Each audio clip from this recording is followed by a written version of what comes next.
अब वो खौफ खा गए हैं बिहार से कि बिहार को कमजोर किए बिना हम देश में हमारा कोई अस्तित्व रहने का सवाल नहीं है, इसलिए बिहार बार बार। तो नरेंद्र मोदी का पर्दाफाश हो चुका है, उसका जो करिश्मा था वो खत्म हो चुकी है, इसलिए और इसका नेतृत्व बिहार को जाता है। पिछले 9 साल में देख लिया लोगों ने किस तरह से ये भाजपा के 9 साल देश के लिए विनाशकाल साबित हुआ है।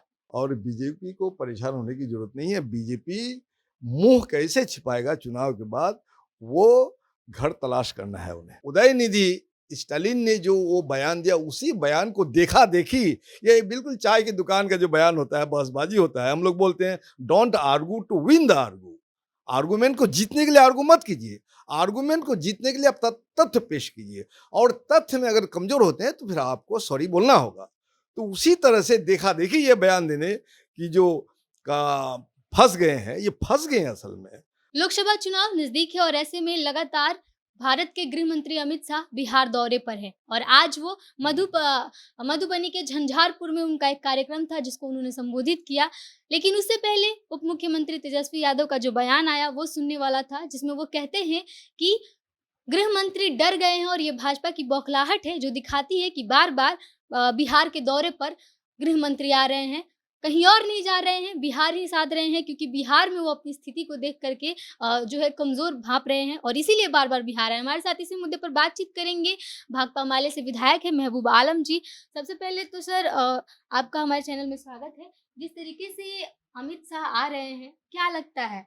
उप मुख्यमंत्री तेजस्वी यादव कह रहे हैं कि भाजपा डरी हुई है, भाजपा कह रही है कि आने से महागठबंधन डरा हुआ अरे है। ये तो बिहार की जनता के लिए सम्मान की बात है कि बिहार की जनता ने जिस तरह से अपनी भूमिका निभाई है पिछले दिनों, और आने वाले दिनों में पूरे देश की राजनीतिक दिशा को तय करने की जो नई जिम्मेदारी बिहार ने संभाला है, इससे सिर्फ अमित शाह को नहीं, पूरे भाजपा, उसके नरेंद्र मोदी के अंदर में खौफ तारी हो गया है।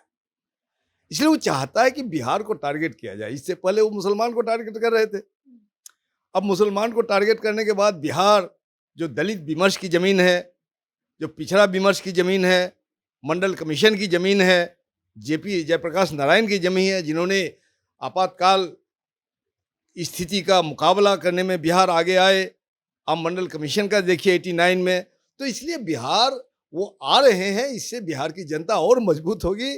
वो खौफ खा गए हैं बिहार से कि बिहार को कमजोर किए बिना हम देश में हमारा कोई अस्तित्व रहने का सवाल नहीं है, इसलिए बिहार बार बार आ रहे हैं। अमित शाह पूछ रहे हैं जनता से कि मोदी जी को फिर से प्रधानमंत्री बनाना है कि नहीं बनाना है। कह रहे हैं कि बहुत ज्यादा बड़ी संख्या में लोग आए हुए हैं, लोगों को बैठने की जगह नहीं मिल रही उनके कार्यक्रम में। जनसभा जो है वो दिखाता है कि कैसे लोग जो है वो चाहते हैं प्रधानमंत्री नरेंद्र मोदी को वापस से प्रधानमंत्री बनाना।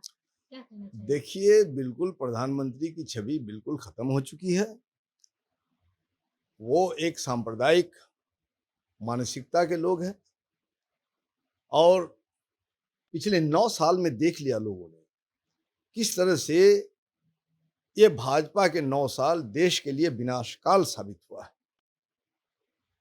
पूरे देश को उसने बेचा, महंगाई आसमान छू रही है, रोजगार नहीं है, शिक्षा बदहाल है।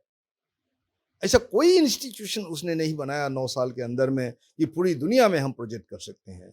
हम अपने आप को जो है एक भारतीय होने पर नरेंद्र मोदी के काल को हम फख्र से देख सकते हैं।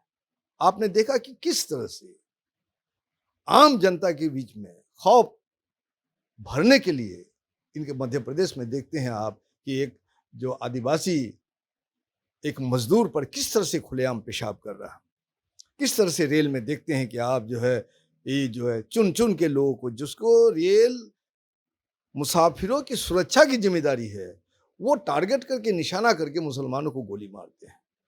तो नरेंद्र मोदी का पर्दाफाश हो चुका है, उसका जो करिश्मा था वो खत्म हो चुकी है, इसलिए और इसका नेतृत्व तो बिहार को जाता है।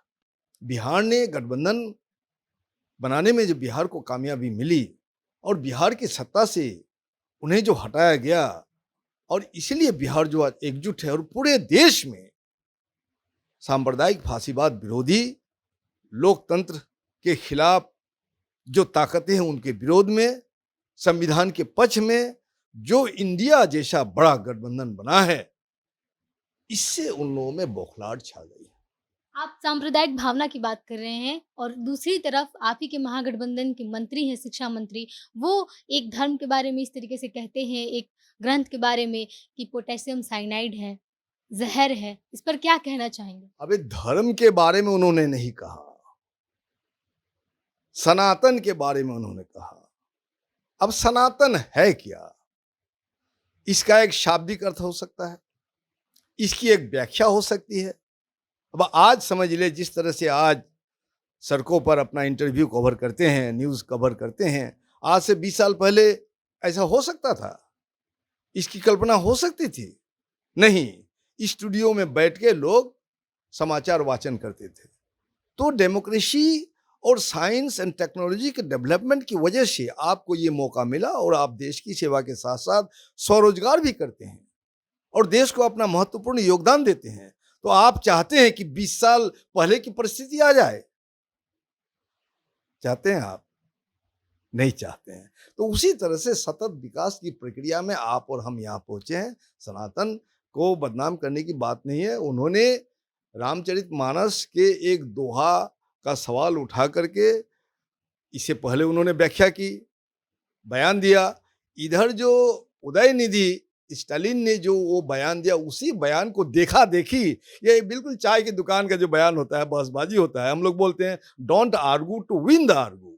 आर्गुमेंट को जीतने के लिए आर्गू मत कीजिए, आर्गुमेंट को जीतने के लिए आप तथ्य पेश कीजिए, और तथ्य में अगर कमजोर होते हैं तो फिर आपको सॉरी बोलना होगा। तो उसी तरह से देखा देखी ये बयान देने की जो का फंस गए हैं, ये फंस गए हैं असल में आप देखिए इन्फीरियरिटी कॉम्प्लेक्स का शिकार हो गए। शिक्षा मंत्री है और उनके सेक्रेटरी के साथ जो कॉन्ट्राडिक्शन आप देखते हैं। आप कहते हैं कि वो लोग फँस गए बयान दे करके, लेकिन वो कहते हैं कि हम अपने बयान पर अडिग हैं।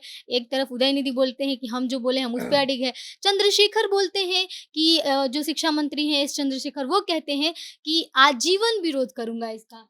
भैया आप आजीवन किसी वैचारिक पहलू का विरोध कर सकते हैं, लेकिन आज जिसका हम विरोध करते हैं, कल हम उसके संगत में भी आ सकते हैं। कल हम लोग कांग्रेस का विरोध करते थे, आज हम कांग्रेस के साथ गठबंधन हमने बनाया। तो चंद्रशेखर जी किस रूप में देखते हैं, ये चंद्रशेखर जी का सवाल है। मुझे लगता है शिक्षा मंत्री की हैसियत से उन्हें ऐसे छुट भइयों के तरह से बयान नहीं देना चाहिए। उन्हें शिक्षा को देखना चाहिए और शिक्षा को मजबूत करना चाहिए, शिक्षा का डाटा पेश करना चाहिए। वो मिनिस्टर है, उनको अभी अमित शाह आए हैं तो उनके खिलाफ में और कितना झूठ उसने जुमलेबाजी की, ये डाटा पेश करना चाहिए उनको। उनके पास एसेट है, उनके पास रिसोर्सेस है। हमारी शिक्षा कैसे मजबूत होगी, हमारे बच्चे कैसे पढ़ेंगे, कैसे शिक्षा का हब बिहार को बनाया जाए, इसके बारे में उनको सोचना चाहिए। हम समझते हैं अनर्गल बयानबाजी है, इससे बचना चाहिए। अच्छा, लोकसभा चुनाव नज़दीक है, थोड़ा लोकसभा चुनाव के बारे में बात कर लेते हैं, सीटों को लेकर के बात कर लेते हैं। बीजेपी कह रही है कि हमारा तो सेट है, लेकिन इंडिया जो गठबंधन बना है, जो बिहार में महागठबंधन है, उसमें सीटों को लेके राड़ होगी और उस वक़्त पता चलेगा कि आपस में ही सब लोग लड़ लेंगे और गठबंधन धरा का धरा रह जाएगा। अच्छा, बिना लड़ाई का दुनिया आगे बढ़ेगी? आप समझते हैं?